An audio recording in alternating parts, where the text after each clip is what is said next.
So this was kind of a good day to actually hopefully send a message to these guys. Sick and tired of losing packages to thieves, a Utah County family does something to solve the problem. I'll show you how their idea helped put one suspect behind bars. We've had some cloud cover move in on our Monday, but we've got a significant winter storm moving in for Thursday. We'll break down the timeline of that forecast coming up. A raid on a Utah daycare has left parents in disbelief tonight. I hate to say it, but I would just hope my own son fell for something like that. New information tonight about the daycare here behind me in Sandy that has been shut down as of this morning, plus an exclusive interview with a father who took his son here. A terrifying accident when a food truck explodes in Ogden. And then, boom, it just exploded. Why this family is counting their blessings and ready to overcome the challenge. Live from Utah's news leader, Fox 13 News at 9 starts right now. And thank you for joining us tonight. I'm Kelly Chapman. And I'm Bob Evans. A Utah County family was sick and tired of being victims and did something about it. They sure did. They helped police catch up with the thief they say kept stealing packages right from their front porch. Fox 13's John Franke has the story from Provo that you will only see here. This little device is an AirTag. It costs about $30, but when connected to things like keys or a box, it lets you track exactly where that item is located. It's this device that turned the tables on a suspected porch pirate. You get these guys even on your Ring doorbell video, and it's like they're covering their face. How do you find them? A thief in the night. It's not just the stuff that disappears, it's the feeling that I don't dare order stuff from my front porch. This scene has played out all too often on Justin Bankhead's front porch. We've had 2 packages stolen just in the last week. So Justin offered a $500 reward to anyone who could find the thief, and his 14-year-old son took him up on the offer. I didn't care until I heard about the bounty. In the darkness of early Monday morning, the thief returned, and despite forgetting to put his car in park, got away with another package. I went outside and I saw it was gone. But this box was a bit different. Went out and bought a tracking device and hid it in a little speaker and put it on a box in the front porch. Cody placed an activated tracking device in that box. Justin tracked the car and called police. Yep, just get out of the way. The officer's going to go over there and then just pull over to the side and stay in your vehicle until the officer talks to you. The suspect was arrested. I don't think he had any clue that he had this coming. Cody ended up getting the $500. Pretty happy. I felt pretty cool. A small price for Justin to pay. Everyone has these frustrations with these guys running around neighborhoods just having a free-for-all. To send a message. If you're going out there, you are going to get caught. Like, people are smarting up. Provo police tell us they took that suspect into custody and then transferred him to the Orem Police Department. They added, if you do something like this, just be careful and don't put yourself in a dangerous situation. In Provo, John Franke, Fox 13 News, Utah. What a catch. A recent study actually put the Salt Lake area as the 3rd worst city for package thefts. Police do say there are some steps you can take to help deter porch pirates. They say install security cameras or consider having your items delivered to your workplace. Also, make sure you track your items so you know when they're supposed to arrive. And keep an eye on your neighborhood and report suspicious vehicles. Another option, request a signature delivery option only. Well, I'll tell you what, it's bone-chilling. The temperature doesn't have to be all that low, but when the humidity is up, boy, it goes right through you, doesn't it? Yeah, especially with those thick clouds that we had and the dampness. It just felt kind of yucky and kind of cold. Definitely didn't feel like Utah, where we normally have such sunshine out there. Deer Valley tonight, where you don't have a lot of snow, just a lot of cloud cover. And the storm that's over us now, it doesn't look that eventful. 39 degrees currently, and we've got the humidity, like Bob was saying, up in the 60-70% range. So it just feels a little bit damp and cold out there. Thick cloud cover around as this system moves through, and we'll see an increase in showers along the I-70 corridor and going up to I-15 just south of Richfield tonight, and then we'll have mostly cloudy skies in the north. So we've got a very weak system in here tonight with just those light showers around it, but then the bigger storm system moves in on Thursday, and that is going to have a lot of snow and even some wind with it, and behind it, extreme cold. Some of the coldest air we've had since February. We're talking temperatures in the teens in the morning. Ugh, bone chilling out there. 39 degrees in Draper. It's 38 in Harriman now. So enjoy the warmth before that cold gets here this weekend. 47 degrees in St. George. Going through the next few hours in Salt Lake City, it'll just be mostly cloudy tonight, and temperatures will be in the 30s. So coming up, we'll take a closer look at that significant storm. See you soon, Dina. Thank you. A father reacting tonight after a Sandy daycare was shut down because of meth contamination. It was discovered, however, during a child pornography investigation. Fox 13's Eliana Sheriff spoke with that father whose son has been attending the daycare for the past 6 months. I can't take care of it because then I get arrested. This father, who did not want to reveal his identity, was shocked to learn the Sandy daycare where he's been taking his toddler for the past 6 months was abruptly shut down by the health department Monday. That's the two things that I don't have tolerance for: meth and sex offenders. Law enforcement officials tell us agents raided the home early in the morning related to a child pornography investigation, which led to the discovery of methamphetamine. At this time, we don't believe that those kids would have been exposed to that. The daycare is operated in a separate portion of the home than where the drugs would have been located. Police say they are familiar with the suspect, who is the son of the daycare's owner and is listed as an employee. We did conduct an investigation at this same residence in February of this year. In February, 30-year-old Marcus Strebel was arrested and charged with 10 counts of sexual exploitation of a minor. He pleaded not guilty in October.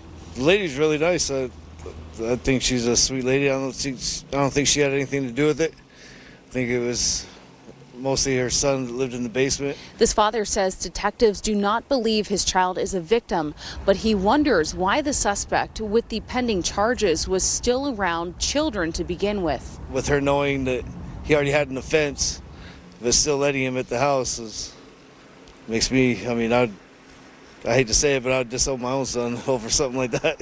That father you just heard from says that he's switched between 4 different daycares in just the past year, and of course now he will be on the lookout for a new one. And no formal arrests have been made yet in this case, but police say once the appropriate charges have been determined, those will be screened with the district attorney's office. This investigation is of course ongoing. In Sandy, Eliana Sheriff, Fox 13 News, Utah. New tonight, congressional leaders have announced that former Kansas Senator and Republican presidential nominee Bob Dole will lie in state in the U.S. Capitol Rotunda on Thursday.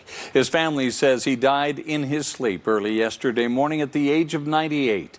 Dole was a decorated Army veteran who overcame life-threatening injuries during World War II and represented Kansas in Congress for 35 years. He ran for president against Bill Clinton in 1996.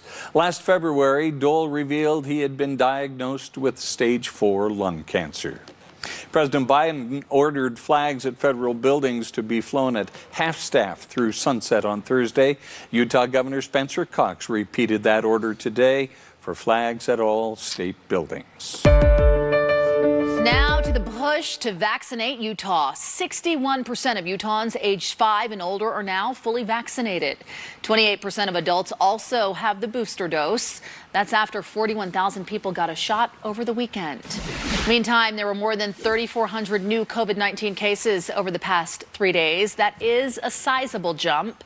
The 7-day average now sits at more than 1,500 new cases a day. Health officials are also reporting 32 more Utahns have died from the virus. 11 of those happened before November. There were no major delays reported on the first day of enhanced COVID testing rules for travelers. The CDC is now requiring anyone coming into the U.S. to take a COVID test 24 hours before their arrival. It must come back negative. The move is meant to slow the spread of the Omicron variant, which has already been detected in at least 16 U.S. states, including Utah. Take a look at this. The West Valley City police officer who was shot twice during an incident in Taylorsville last Wednesday has been released from the hospital. The officer was hit in the leg and in the upper chest. He underwent 2 surgeries. He was hurt along with another officer from Unified Police. They were both shot by 20-year-old Anai Joker, who died in the shootout. Both officers are recovering at home. Coming up on Fox 13 News at 9. I can't believe the boyfriend was shot, saying there's blood in the vehicle. Believes it's coming from his arm. A shooter opens fire on a Salt Lake County freeway. What led up to the gunfire and the search for the person who pulled the trigger. When I lit the lighter, I saw just the flame just coming at me. It's been one challenge after another for a local food truck. Why the owners say a terrifying accident over the weekend won't keep them down. We have everything we need to host the games. And what will it take for the Winter Olympics to return to Utah? What organizers behind the effort plan to do. Coming up, we'll hear from the Cougars on going to the Independence Bowl, plus the BYU women's soccer team playing for a national championship. 2 food truck chefs are healing tonight after a fryer explosion sent them to the hospital over the weekend. This was scary. Fox 13's Emily Tenser spoke with the truck's owner, who's keeping a positive attitude despite this accident and other recent hardships. That food truck was parked here at the Ogden Christmas Village on Friday night. The Pierce family came to hand out hot chocolate, hot dogs, and egg rolls. That's when the fryer exploded. The world-famous Yum Yum food truck family business got a brand new vehicle, a fresh wrap on Thursday, and owner Benjamin Pierce was ready to take it to the Ogden Christmas Village and show it off. We were so excited. We should have just waited because we were going to do like a reveal on January 1st, you know, and stuff like that, but we were too excited already to show it. Pierce was inside this truck with his 2 sons, Brevin and Bryson, showing Bryson how to turn on the fryer. This is where I was at, like that. And then all of this thing got blown up. The explosion sent out a big boom, breaking the truck, singeing the plastic, and sending the windshield flying. The windshield actually flew like maybe 20 feet. The inside stayed pretty much intact except for the serving window. This one was shut and it blew everything off, cracked everything.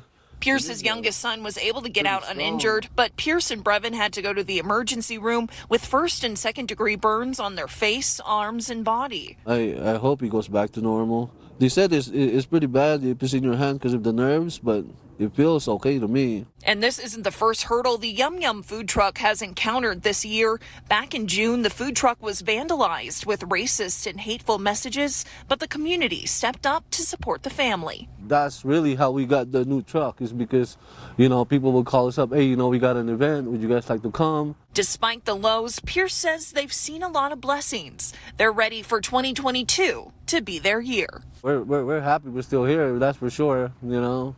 First day, you know, it didn't really go in our head, but, you know, 2nd, 3rd day is like, you know, you hug your kids more, you know. They still don't know what exactly caused the fryer to explode. They plan to have the truck investigated, repaired, and hopefully be back to serving food in January. Reporting in Ogden, Emily Tenser, Fox 13 News, Utah. In national news, former Empire actor Jussie Smollett took the stand in his own defense today. He's accused of paying 2 brothers to help stage a hate crime attack against him in 2019. Smollett testified he wrote a check for $3,500 to the men, but he claims it was for training and nutrition advice. Smollett's defense attorneys claim the brothers were motivated to accuse Smollett of orchestrating the attack because they didn't like him and saw an opportunity to make money. This year's Kentucky Derby winner has died. Medina Spirit collapsed at a California park today. The state's horse racing board says an autopsy is pending on the animal. The initial diagnosis is a heart attack. Medina Spirit gained notoriety after failing multiple drug tests following his Kentucky Derby victory. The horse's trainer blamed dermatitis ointment. The result of the race remains in dispute. Listen to this. A nightmare Zoom call is drawing plenty of criticism. The CEO of Better.com fired almost 1,000 employees in a less than 3 minute Zoom call. He claimed the employees were not working hard enough. They will receive severance and benefits, but critics say the abrupt terminations reflect a toxic culture at the online mortgage company. Back at home tonight, UDOT crews are ready for the storms moving across northern Utah this week. Get ready yourself. They say snowplow crews are well rested after a very dry November. They say they'll be ready to keep the roads clear when the snow hits the pavement. Right now, all of the salt's in place. Our crews are ready, and you know they've been looking forward to this. This is what they do. UDOT says they do keep an eye on the storm and manage their crews in real time, making adjustments to routes as needed. They also say drivers need to be prepared, making sure their vehicles are ready for the wet roads. Well, I'll tell you, I debated whether I should wear dress shoes or boots to work today. I think you made the right choice. I have the dress shoes on. See, there they are. Of course, I'd bring them anyway. But boots, I may need the boots tomorrow. You're going to need all the things on Thursday. Things. Thursday, we on should Thursday. say. Yes. I like it. All Brace the yourself. Things. Are you ready? Do you have all the all things, the Bob? things. I have the salt. I have the boots. I have the shovel. You have the hat. I have the hat. You have the ice scraper. You have all the stuff. I have all the things. Do you have the snow tires? That's yes. a biggie. That is a good one. Yeah, Thursday, it could get pretty messy. Let's take a live look outside now, though, because the storm that Bob was mentioning for today has been pretty weak. We've just mostly had some cloud cover, but it is mixing up the bad air quality just a little bit. But the thicker cloud cover made for really interesting storm formations earlier today in the clouds. We had some gravity waves. You can see these striations here and these layers. What we have is a stronger upper level wind and weaker lower level wind. On the visible picture, you can just barely see it in those last few frames. These little stripy deals here. And that's those gravity waves. So we had really neat clouds today ahead of the very weak system that's here for tonight and into Tuesday morning. So tonight's storm, it's not doing much. In central to southern Utah, you're going to see some rain and a little bit of snow. But then the big storm comes on Thursday. Accumulations are likely at significant mountain snow, and extreme cold air is going to be here on Friday and through much of the weekend mornings. Here's that satellite image now. We've got that cloud cover, a little bit of rain now being reported in Beaver. So we'll see an enhancement in the rain and snow across south central Utah over into Escalante and by Bryce Canyon as we go into the next couple of hours. But for most of us tonight, especially in the northern half of the state, it will just be cloudy. 39 in Salt Lake, it's 40 in Ogden, and it's in the 30s in Provo too. We're still in the 30s in Heber and 40 in Farmington tonight. Holding on to the warmer air, relatively speaking, in southern Utah in the 40s. Enjoy it while it lasts, because it's going to get very cold. How cold? How low can we go? Really cold. So our average low is 27. This is the coldest it's been since February. So February 17th, we had a low of 19. In January, and around January 1st and 2nd and 11th, we had 17, 18. December 11th, that's this weekend, the low should be 18 degrees. Wow, and it hasn't been very snowy. We usually have about 7 days of measurable snow in Salt Lake in December. Oh, that just makes me uncomfortable just thinking about it. All of that courtesy of a trough. The first one, really weak. That's what moves through tonight. And then you see these dark colors. Ooh, the big dip in the jet stream. Big old Arctic air trough going to be here on Thursday. So Futurecast shows that weak system tonight. So there's that expansion of the rain and some very light snow. Not looking at much in the way of accumulation. And then Thursday, it really settles in. So really from Salt Lake about Ogden southward, that's where we're going to see the most significant action, and that will be on Thursday. So tonight, again, very light snow totals around the Tusher Mountains in central south central Utah, there by Eagle Point, which you're waiting for snow there. And then as going into Thursday, that's where we start to see these snow totals get pretty significant. So we'll keep you updated here. It's still a few days away. Just be prepared, because Thursday could get messy. 34 degrees tonight, though. Clouds in northern Utah, a couple of spits of raindrops, and then in southern Utah we'll see a few very light showers. And then tomorrow we'll still call it mostly cloudy in northern Utah. It'll still be in the 40s, so not too cold. 55 in St. George, and that rain will be clearing out after lunchtime tomorrow. So any rain showers in southern Utah, again, we'll be out of here by lunchtime tomorrow, but then we do it again on Thursday, and there's the very cold air. Northern Utah tomorrow, not terribly cold. Again, a little bit of mixing precipitation tonight, but barely any, not much at all. And Thursday is the day, and there's the cold air on the weekend. Wow. So you heard it here first. Things are going to change quickly. They are. Wow, significant snow in the valleys. Tina, thank you. Still ahead, Honda SUV owners, listen up. There's a recall you need to know about, the safety issues some drivers are experiencing. And it's the marriage of the hamburger and the taco. Two fast food chains are coming together. We'll tell you about it straight ahead. Welcome back, everyone. Cancer diagnoses dropped significantly in 2020. That's according to research published just today. This does not indicate a reduction in cancer, however. It shows that many people stopped getting routine screenings during the pandemic. For example, colonoscopies in 2020 decreased by 45%, and prostate biopsies decreased by 29%. Researchers say that poses a new challenge for doctors who must get caught up on screenings and treat any undiagnosed cancers. In Fox 13 Money Watch tonight, 250,000 pounds of ham and other meat products are being recalled over listeria concerns. Alexander Hornung announced the recall today. No one has reported getting sick. However, the company says it is being cautious. Here's another recall to know about. Honda is recalling about 700,000 SUVs or so because the hood could fly up while you're driving. Honda says it's a problem with the latch. The recall affects some Honda Passports, Pilots, and Ridgelines. If you own one, you should get a notice by mid-January. Yeah, I'd say that's a big problem, Yeah, wouldn't you? uh-huh. Listen to this. Jack in the Box will buy Del Taco. The fast food purchase is worth more than $500 million. The combined burger and taco business will have about 2,800 locations in the U.S. The deal should be completed early next year. Wall Street started the week with a rally. The Dow surged 647 points today on hopes the Omicron variant is not as dangerous as first believed.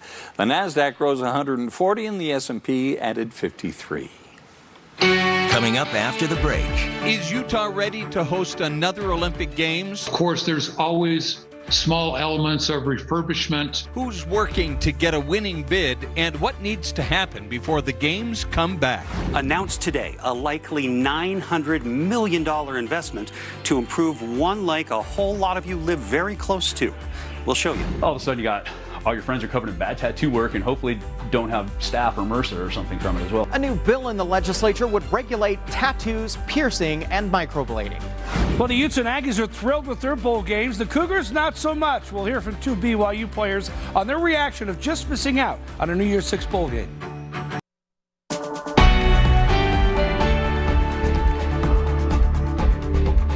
The U.S. will not be sending any government officials to China for the 2022 Beijing Olympics. White House officials made the announcement today. They framed the move as a statement against Chinese human rights abuses in the western part of the country, which target minority Muslims. Now, U.S. athletes will still attend the games. Chinese officials say they will take, quote, resolute countermeasures in response, but have not announced any specifics. Utah Senator Mitt Romney agreed with the Biden administration's move, saying on social media today, America will not turn a blind eye to China's predation, persecution, and genocide. Despite the diplomatic boycott, Utah's Olympic bidders still plan to send 3 people to Beijing. They will lobby for a second Winter Games here in the Beehive State. Fox 13's Haley Higgins looks at what will need to happen to have the Olympic venues ready for a second go-around. Utah's Olympic Oval continues to host the fastest ice on Earth. Over the weekend, U.S. speed skaters set a new world record in the men's team pursuit, winning a gold medal in the ISU World Cup. It's a concrete example of how these venues have been managed and maintained and are at international world-class levels. The Salt Lake City, Utah Committee for the Games insists the 2002 facilities are up for a repeat, even with 40% more competitive sports. Of course, there's always small elements of refurbishment that would be needed, and we've accounted for that in our budget that we're still putting together. But we have everything we need to host the games. After the 2002 games, a $76 million endowment kept the facilities up to date to continue world-class competition. It's one of the big advantages bidders spoke to the International Olympic Committee about during a 2.5-hour meeting Monday morning. What they laid out for us was the process, the new process for bidding for an Olympic Games. The meeting was supposed to happen in Switzerland, but was held virtually because of COVID-19 concerns. It remains unclear exactly when the local committee plans to bid for a 2030 or 2034 games, but will likely come after the Beijing Games. The local bidding committee is expected to meet again next week to nail down some strategies to bring the games back to Utah. Reporting in Salt Lake City, Haley Higgins, Fox 13 News, Utah. Well, there are at least 4 other countries vying for a spot in 2030. They include Canada, Japan, Spain, and Ukraine. Police are investigating a road rage shooting incident involving 2 vehicles in Salt Lake City. Callers reporting they were driving on the freeway and someone shot at their vehicle. It happened just before midnight near State Route 201 and 3800 West. The Utah Highway Patrol says one car sideswiped the other. They say the driver of the car that was sideswiped fired at least 6 shots at the other car. Police say a man, a woman, and a baby were in the car that was shot at, but no one was hit. Now officers are trying to track down the gunman.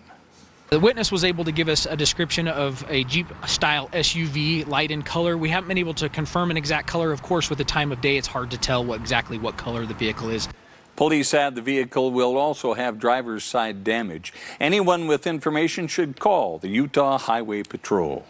Well, the San Juan County Sheriff's Office is now looking for the person who stole the baby Jesus figure from this nativity scene last week. The deputies say the owners just want it back. They're willing to work with whoever took it if they return it willingly. If you know anything about this, contact the San Juan County Sheriff's Office. In Cache County, a FedEx worker was hospitalized today after accidentally falling out of a delivery truck. Happened this morning on Summit Drive by the Birch Creek Golf Course. Smithfield police say the victim was the passenger in the truck and fell out as it turned a corner. She hit her head on a curb. A Utah water project could get a massive infusion of money from the federal government. Fox 13's Max Roth takes a look at what the money might mean for Utah Lake and all of Utah. $6.5 billion to make Utah Lake deeper and cleaner with lots of islands. The funding from the Water Infrastructure Finance and Innovation Act, or WIFIA.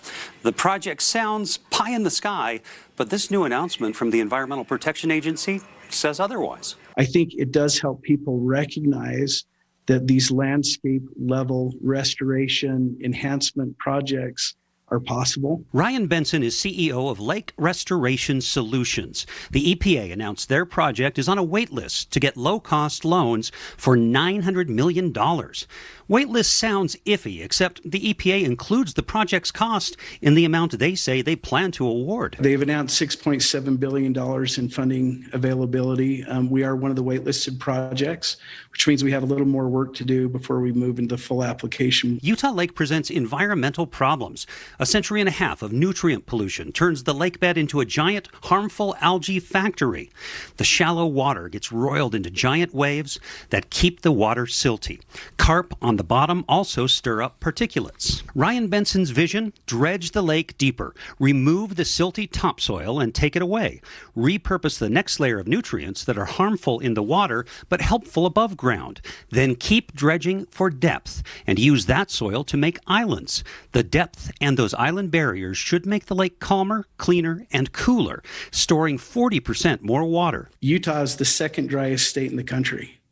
We're also one of the fastest growing states. It's a state that's prone to multi-year droughts. Right now, Utah Lake loses 42% of its water to precipitation. But water doesn't evaporate from below the surface. And less evaporation in a deeper lake means more water from Utah Lake that could flow to the Great Salt Lake. In the newsroom, Max Roth, Fox 13 News, Utah. Coming up, a family crisis center is trying to help more people with fewer resources. How they've struggled during the pandemic and how now you can help. Some new health and safety standards could be coming for tattoo shops and body piercing studios. The YCC Family Crisis Center in Ogden is taking a creative approach to fundraising after demand for its services have doubled. The domestic violence shelter says it has seen federal funding cut despite seeing sustained demand for services increase during the pandemic. YCC Development Director Sarah Muir says they are not able to hold their annual fundraising gala due to the pandemic. So to help combat their financial hardship, YCC is inviting businesses to get involved in what they call the Heart of Ogden. Area businesses can sponsor a heart.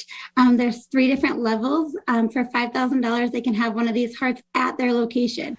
The conversation hearts, just like those, will be displayed during the month of February to help raise awareness of domestic and sexual violence.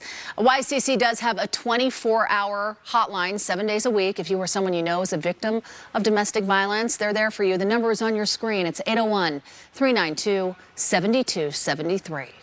A wood stove and fireplace conversion program is coming to an end as funding runs out. The Department of Environmental Quality's Division of Air Quality developed the program to help residents upgrade their wood-burning stoves or fireplaces. They targeted counties that experience poor wintertime air. Utah County was one of those counties that failed to meet the National Air Quality Standard. Utah County homeowners who need to make the switch can register for the program. It started today. If you're just burning once in a while as a recreational burner, those are not the people who are eligible. You have to be a regular wood burner and providing substantial heat in your home using wood. The program is an opportunity to help reduce wintertime pollution caused by wood burning. Registration ends next week, December 13th. Still ahead, this Grinch-themed cave. It's in Utah, and it's going viral on social media. How you can spend a night there for a price that you're not going to believe. Coming up in sports, we'll hear from a couple of BYU football players on their reaction to not getting an invite to a New Year's Six bowl game. And the BYU women's soccer team played for their first ever national championship. The highlights are on the way. There was a special benefit musical tonight honoring refugees and immigrants resettling in Utah. The Christmas musical called Star of Wonder is being performed at West Valley Performing Arts Center. The musical tells the story of a World War II soldier who returns home around Christmas. Our Christmas show is very much about the nativity time, and it's also about a little bit of the war. At World War I, we tell the story of the Christmas Eve truce, and so it has a little bit of a war theme in there, but it also has a really great healing redemption story at the heart of it. Musical writer and director James Conley, you saw him right there, says all the proceeds from tonight's show will go directly to refugee resettlement. Donations can also be made to Skilled Successful Orientation Strategies. The musical runs through this Saturday, December 11th. Here in Utah, currently, there's no predetermined amount of hours that you have to put in and able to get licensed. A bill is in the works to put more regulations on tattoo and body piercing studios in Utah. Its sponsor says it's just a matter of public health along with consumer safety. Fox 13's Ben Winslow has more from Utah's Capitol Hill. These are all my needles. Big Deluxe Tattoo's owner prides himself on health and safety standards. We always try and stay ahead of anything that they ever ask for us. It's why he's supporting legislation that would put tattoo, body piercing, and microblading under state health department oversight. There isn't uniform regulation across the state. Health standards in one county may be different in another. There are many tattoo places that are using expired ink or using unsanitary equipment, and so this is really important for anything that has to do with skin and blood and microblading. Representative Melissa Ballard is pushing the bill. This is defining the different types of body art and allowing the Department of Health to be able to oversee the sanitation part of their business. Big Deluxe is among those who've consulted with the state health department about it. They have concerns about pop-ups with little experience or health standards. The reason we know about it is because we're fixing all this stuff. All of a sudden you got all your friends are covered in bad tattoo work and hopefully don't have staph or MRSA or something from it as well, or hepatitis. Clearly, the need has been demonstrated. But Representative Ballard's bill did not advance out of a recent legislative interim committee. Some lawmakers have concerns. I'm opposed to the motion. I don't think this bill's ready for prime time. I'd like to see more definition, Representative, but I do hope to move forward with it. To me, it sounds like a very good idea. Representative Ballard will bring the bill back for the 2022 legislative session that starts in January after tweaking it to win over some more colleagues. But she says the public expects these standards when they go and get body art. They expect to have sanitation policies and procedures in place, so this will help to solidify that for the public to feel safe. In the meantime, Big Deluxe Tattoo says consumers should always ask about an artist's experience and health practices. Never be nervous or sheepish or reluctant to ask about sterility measures. They should always see the implements that we use come out of brand new sterilized packaging. On the Hill, Ben Winslow, Fox 13 News, Utah. The Utah Avalanche Center is kicking off Avalanche Awareness Week with a community avalanche rescue practice. Just in time, today's events at Sugar House Park were open to anyone who wanted to brush up on their rescue skills and practice rescue scenarios. The Utah Avalanche Center had professionals on hand just to make sure everyone is prepared this winter. No matter how you want to recreate, whether you're on skis, snowshoes, snowmobiles, whatever, your fat bikes, getting outside, you got to be aware of the terrain you're in and how to stay safe when you're out there in the greatest snow. Absolutely. Avalanche Awareness Week has been the first week of December each year since 2019, when it was put in place by the Utah legislature.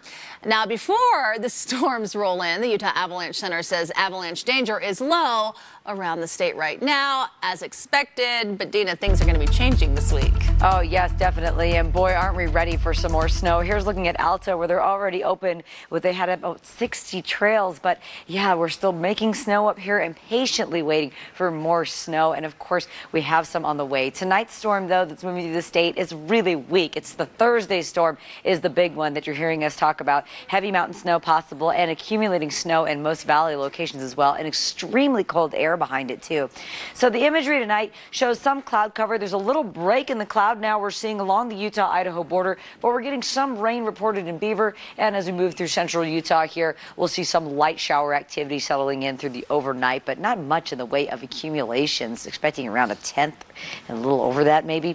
39 degrees tonight right now, and it's 40 in Ogden. We've got the clouds, and it's a little bit damp outside. It feels a little humid with this system as well. Temperatures are generally in the 30s all around. A few places a little warmer than that. It's 43 in Moab and 47 in St. George. The cold air, though, so we've got the snow coming in on Thursday, and then behind the system, we want to just kind of warn you because it looks like some really frigid air in the forecast this weekend. Of course, that is just a few days out, but to give you an idea of how cold we're talking about, temperatures in the forecast are in the teens. The last time it was that cold was in January and February of early 2021 around New Year's Day, and then we had a nice cold day on February 17th where we had a low of 19. Average low is 27, and measurable snow days in December is 7. So right now we're obviously less than that, but just a warning, it's going to get really cold starting late on Thursday. The forecast tonight, though, shows those scattered showers across the central portion of the state, and then for much of Tuesday, we just have a mix of clouds out there. And then on Thursday, it really starts to light up, and we see that snow along the I-15 corridor. So again, very light amounts of snow south central Utah tonight, and then this starts to really grow on late Wednesday and into Thursday. So this is the map you'll want to keep your eye on for changes in the next few days, and keep your eyes to the sky because Thursday is going to get interesting. For today, though, and tonight, we've got temperatures in the 30s then for our overnight on Monday, and just clouds in the north, a couple of light raindrops here and there, and then central Utah, just some scattered very light showers as well. And then tomorrow, we'll call it mostly cloudy, becoming partly cloudy in the afternoon. And temperatures won't be all that cold just yet, only in the 40s. So in southern Utah then, a couple of raindrops this morning and early tomorrow morning, on Monday. We can't even talk, it's the end of the night. You've got a little bit of rain showers moving in on Tuesday morning and a little bit tonight. That's what we're trying to say. And then again on Thursday. And for the Wasatch Front, you've got the clouds then for tonight, just a couple of spits of showers, but otherwise just some clouds. And then the significant weather moves in on Thursday, and very cold air approaches us on the weekend morning. The BYU women's soccer team played for their first ever national championship tonight against number 1 seed in the tournament, Florida State. And it looked like BYU took the early lead in the first half, but Cameron Tucker got through and scored. But the offside flag came out, so no goal for the Cougars. It was scoreless through 90 minutes, so it went to overtime. Next goal wins. Michaela Colohan heads it on frame, but right at the Seminoles goalkeeper. No goals in OT, so it went to penalty kick shootout. The Cougars down 3-2 in the 5th round, so Olivia Wade had to make it to keep BYU alive, and she did, tying it up at 3. Florida State could still win it on their next shot, so BYU goalkeeper Cassidy Smith needed to make a save, but the shot was good. Florida State won it 4-3 in PKs for their 3rd national championship. Still a great run by the Cougars in their first ever trip to the College Cup. Well, it's been a great season for the Utah, BYU, and Utah State football teams, and all 3 teams have won 10 games, and they're all headed to bowl games. Some are happier than others. The Utes are thrilled. They won the Pac-12 championship, finished 11th in the final college football rankings, and will face number 6 Ohio State in the Rose Bowl on January 1st. The Aggies also excited after winning the Mountain West Conference championship. They'll play Oregon State in the inaugural Jimmy Kimmel LA Bowl on December 18th. It's the Cougars that were hoping for more. They just missed out on getting into a New Year's Six bowl game, falling from 12th to 13th in the final rankings, 1 spot behind Pittsburgh, who will now play in a New Year's Six bowl game. So the Cougars will play UAB in the Independence Bowl on December 18th. It's not what they wanted, but the Cougars said they'll make the most of it. Honestly, I had some high hopes for a New Year's Six bowl. I knew it would be a stretch, but I was really hoping to get in. But I know UAB is a solid, good team. I know they'll be a great opponent for us to play. I'm pretty excited about it. It's another opportunity to play with the boys and show what we've got. I think everyone knew, really, our chances on going to a New Year's Six, pretty slim. And so, always hopeful, but excited to play in the Independence Bowl. It's another opportunity to go out on the field with our teammates, with our brothers, go have fun and do what we do. The New England Patriots are on top of the AFC standings. They took on the Bills. Damian Harris, 68-yard touchdown run. The Patriots won it 14-10. They lead the AFC at 9-4. We'll be right back. Finally, are you tired of all the toys and the noise that Christmas brings? Bah humbug. Looking for a getaway, just a quick stay without all those things? Then we have a deal, and it's quite a steal to help you escape the holiday. In just a pinch, spend a night in the home of the Grinch, and $20 is all you'll pay. It's not very far. You can get there by car, located just outside of Boulder. That's in Garfield County, but there's a problem, you see. It's sold out this year, so you'll have to visit when you're older. That was so well done, Bob. So well done. Wow. It's like story time. Yes. It was. That milk was a and cookies, bedtime anyone? story. Would you like some milk and A cookies? true story at that. It is a true story. Nice one. Quickcast is next.